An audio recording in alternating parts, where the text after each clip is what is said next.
Nosotros desde Fuerzas Unidas por Nuestros Desaparecidos en Nuevo León comenzamos a alertar a la ciudadanía y hacer un llamado a las autoridades para que encontraran a las personas ya desaparecidas desde el 19 de mayo. Hasta el 19 de mayo nosotros teníamos 10 reportes de personas desaparecidas. Hicimos este llamado, sin embargo no hubo respuesta por parte de las autoridades.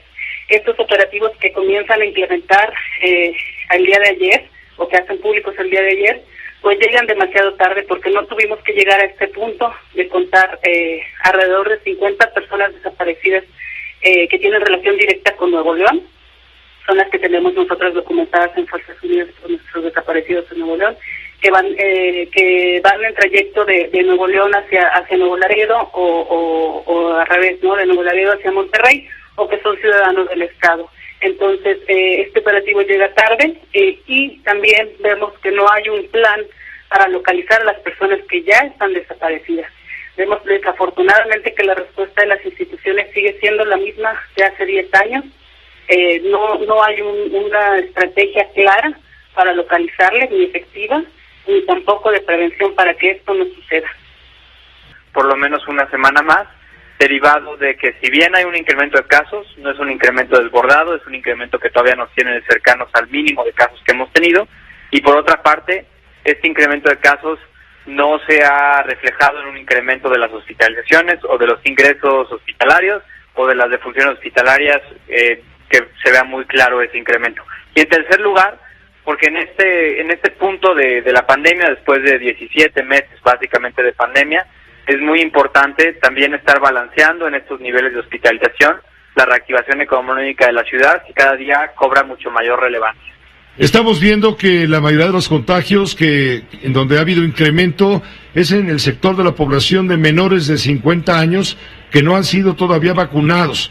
Pero esto decía por la mañana en su conferencia cotidiana la jefa de gobierno Claudia Sheinbaum. Esto no quiere decir que estemos ante una tercera ola, ¿es correcto?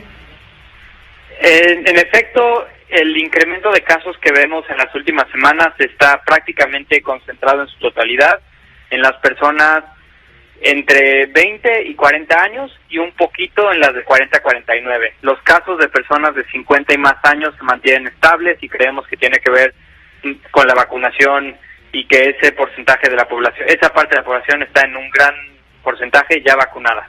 Por otra parte, lo que sí queremos ser muy claros es que si bien hay un incremento de casos, es distinto tener un repunte de casos, que es lo que estamos viviendo. Nadie puede negar, viendo los datos, que no estén incrementando, pero es muy distinto tener un repunte de casos que está en una tercera ola. Durante distintas etapas del periodo entre mayo y diciembre del año pasado, cuando estábamos entre los picos de ocupación hospitalaria, hubo semanas y hubo repuntes de casos varias veces. Eso no se transformó en todos los casos en una ola de contagios, una ola de hospitalizaciones y una ola de defunciones. Por eso hay que ser muy claros de que estamos viendo un incremento de casos, pero una ola como tal todavía sería muy temprano para llamarla así en la Ciudad de México. La percepción con la parcialidad de los competidores, sino con investigaciones periodísticas que detallan pues esta intervención a veces quirúrgica, a veces brutal del crimen organizado para incidir en nuestros procesos democráticos. Y por el otro lado, pues estos episodios como el de hace unas cuantas horas que relatabas en Zacatecas, que nos dejan verdaderamente pasmados, pues con la brutalidad, la barbarie de una violencia que no cesa, y que a pesar de que no sea uno de los temas centrales de las conferencias cotidianas del presidente de la República, es uno de los asuntos cruciales en la vida de la República. Esto, como ya lo sabemos, no se resuelve porque cambiemos el tema, no se resuelve porque dirijamos la mirada a otro lado, sino que pues necesita, para empezar, el reconocimiento de la gravedad del problema. Recuerdo, cada vez resulta más incómodo el hacer la memoria de la declaración del presidente al día siguiente de la elección de principios de este mes, en donde pues casi agradecía al crimen organizado por haberse portado bien, cuando pues durante toda la campaña lo que vimos fue una intervención del crimen organizado con homicidios de candidatos, de precandidatos, de políticos involucrados en el proceso electoral, y cuando vimos también en la misma jornada de la elección, pues la manera en que se pues secuestró a distintos grupos que eran los operadores políticos de las coaliciones enemigas de los cárteles. Es como se realiza dispositivo coordinado entre autoridades federales y locales a manera de verificar dicha situación. Entonces, lo que traemos concreto y de manera muy general, como le comentaba, son en efecto 18 cuerpos que se encuentran en diferentes regiones de dicha comunidad o localidad. Son 3 vehículos, uno de ellos calcinado en su totalidad, y pues al final comentar que se encuentran desarrollando estas diligencias. No podría yo compartirle más información hasta en tanto no concluyan con dichas diligencias por parte de la Fiscalía General de Justicia del Estado. Señor secretario, entonces nos confirma, sí, son 18 personas fallecidas. Es correcto, es el dato que tenemos de carácter ya oficial. Sin embargo, siguen trabajando. ¿Cuáles son los grupos que están operando en esa zona para tener la identificación plena?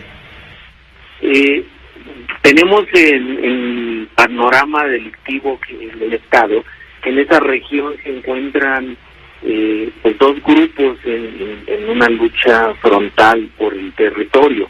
El cártel Jalisco Nueva Generación y el cártel de Sinaloa. Es prácticamente una región donde unos bajan del norte y otros entran del suroeste. Informal, es la actividad informal de la economía, la que no paga impuestos de una manera oficial, pero paga otros tributos, y eso pues no consta en actas, esto no consta en registros, y por eso es tan fuerte la violencia entre los grupos, y por eso con tanta frecuencia vemos peleas entre ellos, como esta que hubo hace poco ahí en el eje central, que son, bueno, esto que acabas de pasar del béisbol, es un juego de niños junto a esas cosas. Entonces, ¿qué es lo que ocurre? Alejandra Barrios dejó de serle útil al sistema. Punto. Por eso la encarcelan. Porque traicionó. O porque creen que traicionó, o porque dicen que traicionó.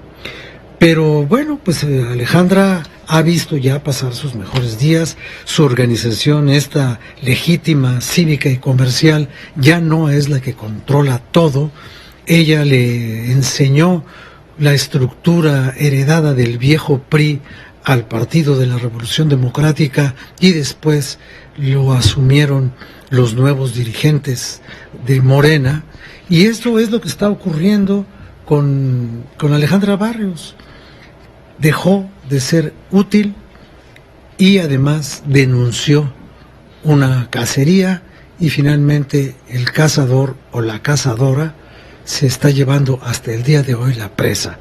Si no la ha capturado del todo, por lo menos hoy la tiene adentro de una jaula.